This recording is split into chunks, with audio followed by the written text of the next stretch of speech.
नमस्कार, मैं हूं ब्रजेश श्रीवास्तव। आप देख रहे हैं हमारी खास पेशकश टॉक विद ब्रजेश। मुलायम सिंह यादव लगातार जिंदगी और मौत के साथ जद्दोजहद कर रहे हैं, लेकिन उन्होंने अपने एक लंबे सियासी सफर में उनके साथ कुछ ऐसी घटनाएं जुड़ी हैं जो मुलायम सिंह यादव को उत्तर प्रदेश में एक सबसे चर्चित और सबसे सशक्त शख्सियत के तौर पर पेश करती हैं। कुछ किस्से ऐसे हैं जो मुलायम सिंह यादव की शख्सियत के साथ जुड़े हैं। एक दौर था, अगर 90 के दशक की बात करें तो 90 की दशक में उत्तर प्रदेश के दो हिस्से, एक चंबल के बीहड़ और दूसरा पाठा के बीहड़, दुर्दांत डकैतों के लिए कुख्यात रहे हैं। ना जाने कितने कुख्यात डकैत इस चंबल और पाठा के बीहड़ों में पनपे, और कहते हैं कि पाठा और चंबल के बीहड़ों में जो गैंगों की जो दहशत थी, वो सियासत की सरपरस्ती में जबरदस्त तरीके से पल्लवित और पोषित हो रही थी, और उसमें मुलायम सिंह यादव का बड़ा योगदान था। विपक्षी पार्टियों के लगातार आरोप लगते रहे कि अपराधियों को संरक्षण दे रहे हैं मुलायम सिंह यादव। दस्युओं को संरक्षण देने के वो तमाम आरोप मुलायम सिंह यादव पर लगते रहे। आपको एक किस्सा बताते हैं जिससे आपको मुलायम सिंह यादव की शख्सियत का अंदाजा लग जाएगा। 80 के दशक में फूलन देवी बीहड़ का सबसे बड़ा नाम थी। फूलन देवी के लिए कहा जाता है कि फूलन देवी के ऊपर दर्जनों की तादाद में हत्या, लूट, अपहरण, डकैती के ना जाने कितने संगीन मामले दर्ज थे। 1981 का वो बेहमई कांड किसे भूला होगा, कौन नहीं जानता बेहमई कांड के बारे में। बैंडिट क्वीन के नाम से कुख्यात हो चुकी फूलन देवी 1981 में कानपुर देहात के बेहमई में एक जघन्य हत्याकांड या फिर कहें नृशंस हत्याकांड को अंजाम दिया था, जिसमें 22 लोगों की गोली मारकर हत्या कर दी गई थी। इस पूरे बेहमई कांड के बाद फूलन देवी जबरदस्त तरीके से चर्चा में आई, क्योंकि कहा गया कि फूलन देवी के साथ जिन लोगों ने सामूहिक बलात्कार किया था, उन लोगों से बदला चुकाने के लिए फूलन देवी ने बेहमई कांड किया था। यूं तो बेहमई कांड का फैसला 2021 में आया, लेकिन उससे पहले 2001 में दिल्ली में फूलन देवी की उनके सरकारी आवास में गोली मारकर हत्या कर दी गई। लेकिन इस बीच में जो फूलन देवी एक, अगर देखा जाए 10 सुंदरी के नाम से विख्यात थी फूलन देवी, और 11 साल से ज्यादा समय तक जेल में बंद थी। 1983 में इंदिरा गांधी ने तैयार किया था फूलन देवी को आत्मसमर्पण करने के लिए। फूलन देवी ने आत्मसमर्पण किया भिंड में, मध्य प्रदेश के भिंड में आत्मसमर्पण किया, और उसके बाद से लगातार जेल में बंद थी। 11-12 साल तक उनके बाहर निकलने के कोई चांसेस नहीं थे। लेकिन तभी 1994 में जब मुलायम सिंह यादव मुख्यमंत्री बनते हैं, तो एक के बाद एक फूलन देवी के ऊपर से सारे मुकदमे हटा लिए जाते हैं और फूलन देवी जेल से बाहर आ जाती हैं। फूलन देवी ने खुले तौर पर मंच से कहा था कि अगर मुलायम सिंह नहीं होते तो शायद मैं जेल से जिंदा वापस नहीं आती, मेरी जेल में ही मौत हो गई होती और मुझे जेल से बाहर लाने वाला कोई नहीं था। तो मुलायम सिंह की खुलेआम प्रशंसा की थी फूलन देवी ने। और सबसे बड़ी बात यह है कि वो दौर ऐसा था जिस वक्त फूलन देवी के ऊपर से मुकदमे हटा रहे थे। फूलन देवी को समाजवादी पार्टी ज्वाइन करा ली मुलायम सिंह यादव ने। जबरदस्त विरोध हुआ, पार्टी के अंदर भी उनका जबरदस्त विरोध था। जो है, हर कोई कह रहा था कि विपक्षियों को क्या जवाब देंगे, जनता को किस तरीके से जवाब देंगे, क्या कुछ कहेंगे कि आखिर क्यों एक कुख्यात डकैत को, एक 10 सुंदरी को पार्टी में लेना पड़ा। लेकिन इन सब से बेपरवाह मुलायम सिंह यादव ने तय कर लिया था कि फूलन देवी के खिलाफ न सिर्फ तमाम लगे मुकदमों को वापस लिया जाएगा, बल्कि फूलन देवी को सक्रिय राजनीति में समाजवादी पार्टी के टिकट से लाया भी जाएगा। और आखिरकार हुआ भी यही। मिर्जापुर से 2 बार सांसद बनी समाजवादी पार्टी के टिकट से फूलन देवी। तो फूलन देवी जो जेल से लेकर संसद तक, देश की सबसे बड़ी संसद तक का जो सफर था फूलन देवी का, उसमें मुलायम सिंह यादव की बड़ी भूमिका थी। फूलन देवी की जिंदगी बनाने वाले मुलायम सिंह यादव थे। बैंडिट क्वीन की जिंदगी बदल कर रख दी मुलायम सिंह यादव ने। तो मुलायम सिंह यादव एक ऐसी शख्सियत हैं कि उनके साथ चाहे जितने भी आरोप लगे, जितने भी उनके ऊपर एलिगेशन लगे, लेकिन इन सबसे बेपरवाह जो मुलायम सिंह तय कर लेते थे उससे अडिग रहते थे, उससे कभी हटते नहीं थे। मुलायम सिंह यादव केवल फूलन देवी का फेवर करने को लेकर कहीं चर्चा में नहीं रहे, बल्कि चंबल और पाठा के बीहड़ों में कई 10 सरगना थे जिन्होंने खुलेआम मुलायम सिंह से नजदीकियों का इजहार किया।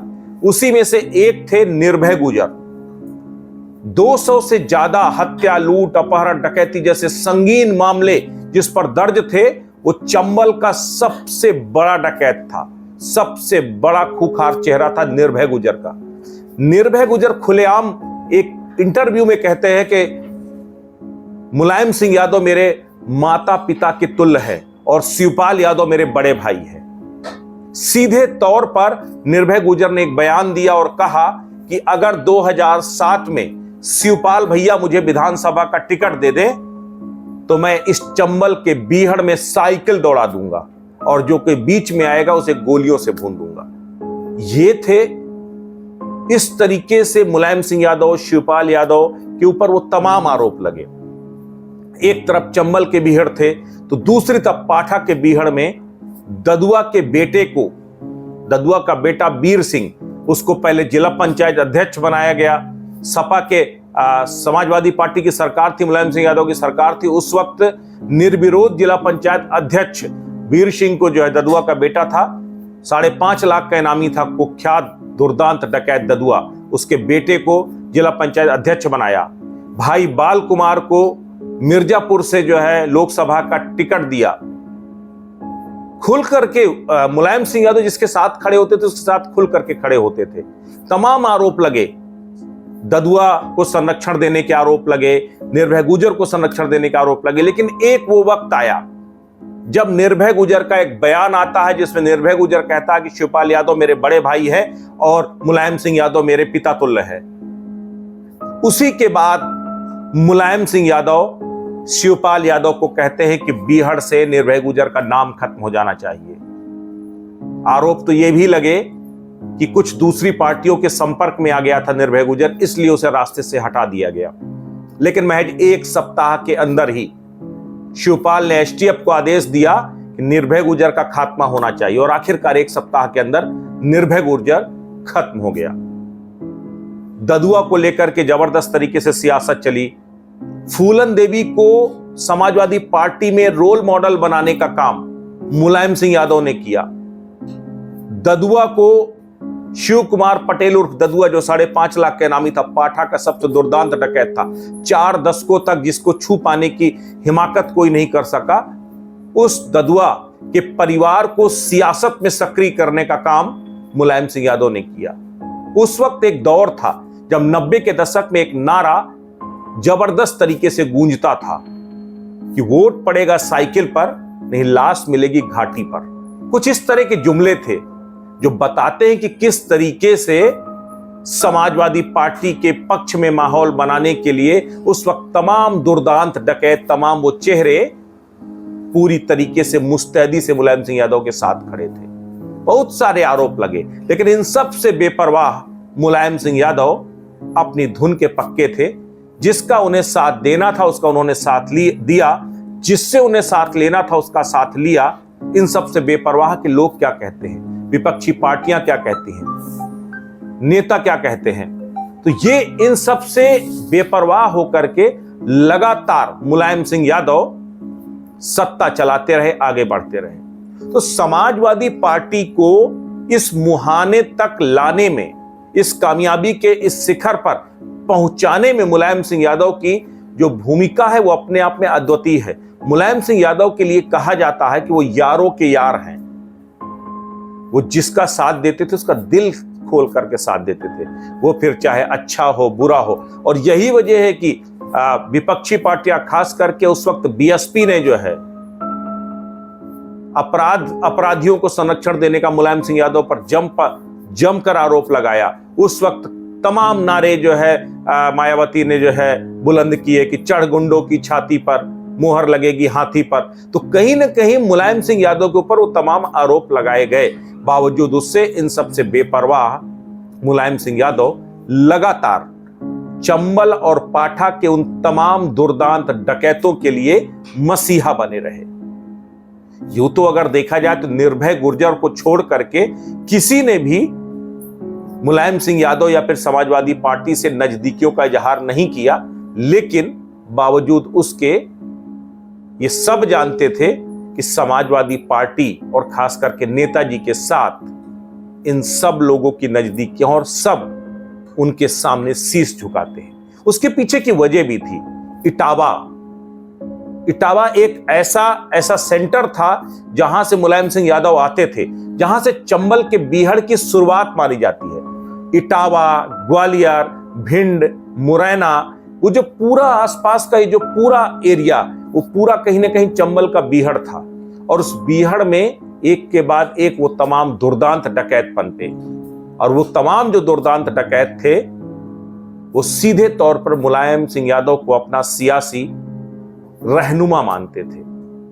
और यही वजह है कि तमाम आरोपों के बावजूद भी उन्होंने जिसका साथ देना था उसका साथ दिया।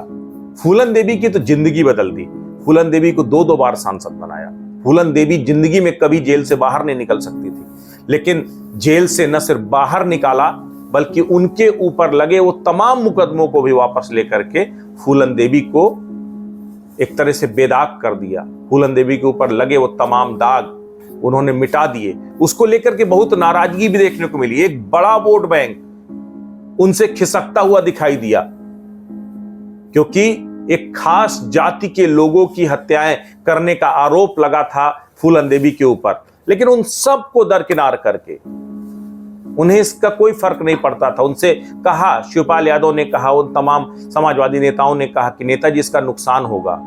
तो उन्होंने कहा अगर इसका नुकसान होगा तो फायदा भी तो होगा, और फायदे और नुकसान से ज्यादा अगर मैंने किसी को वादा कर दिया है तो मुझे अपना वादा भी तो निभाना है। तो ये मुलायम सिंह की शख्सियत का हिस्सा था। जिसको कमिटमेंट दे देते थे उसे किसी भी कीमत में पूरा करते थे, चाहे उसे इसके लिए उन्हें कुछ भी करना पड़े। तो मुलायम सिंह यादव के ऊपर तमाम आरोप लगे, तमाम उनके ऊपर जो है दाग लगे, लेकिन उन्होंने इन सब से बेपरवाह वो अपनी धुन में आगे बढ़ते रहे। और यही थे मुलायम। नाम के मुलायम थे, लेकिन इरादों के इतने मजबूत थे कि उन्हें कोई अपने इरादों से डिगा नहीं सकता था। उन्होंने जो निश्चय कर लिया वो कर लिया। उसके लिए उन्हें कितना नुकसान झेलना पड़े, कितना फायदा उठाना पड़े, इसकी उन्होंने कभी परवाह नहीं की। तो ये मुलायम सिंह यादव के एक और शख्सियत का हिस्सा था। इसीलिए हम कहते हैं कि अगर जनता उन्हें धरती पुत्र कहती है तो यूं ही नहीं कहती, क्योंकि उत्तर प्रदेश की धरती में मुलायम सिंह यादव ने वो इतिहास रचा है जिसे कोई दूसरा उस तक पहुंचने की सोच भी नहीं सकता है। मुलायम सिंह यादव अपने आप में उत्तर प्रदेश की सियासत में एक अध्याय है, एक ऐसा अध्याय जिसे ना कोई एक समय में पूरा पढ़ सकता है और ना खत्म कर सकता है। आज मुलायम सिंह यादव भले बेसुध हों, आज मुलायम सिंह यादव भले जिंदगी के साथ जद्दोजहद कर रहे हों, लेकिन वो उनके बुलंद इरादे और बुलंद जज्बा ही है कि अभी भी वो हर रोज मौत को मात दे रहे हैं। पूरा देश ये दुआएं कर रहा है मुलायम सिंह यादव स्वस्थ होकर के वापस लौटे, और हम भी यही दुआ कर रहे हैं। तो ये मुलायम सिंह यादव की शख्सियत का एक हिस्सा था कि तमाम आरोपों के बाद भी कैसे फूलन देवी, निर्भय गुर्जर और ददुआ जैसे उन तमाम दुर्दांत डकैतों के परिवारों की या फिर उनकी जिंदगी बनाने का काम मुलायम सिंह यादव ने किया, उन तमाम आरोपों से बेपरवाह होकर। तो आपको हमारा ये विश्लेषण कैसा लगा, प्लीज हमें कमेंट बॉक्स पर जरूर बताएं।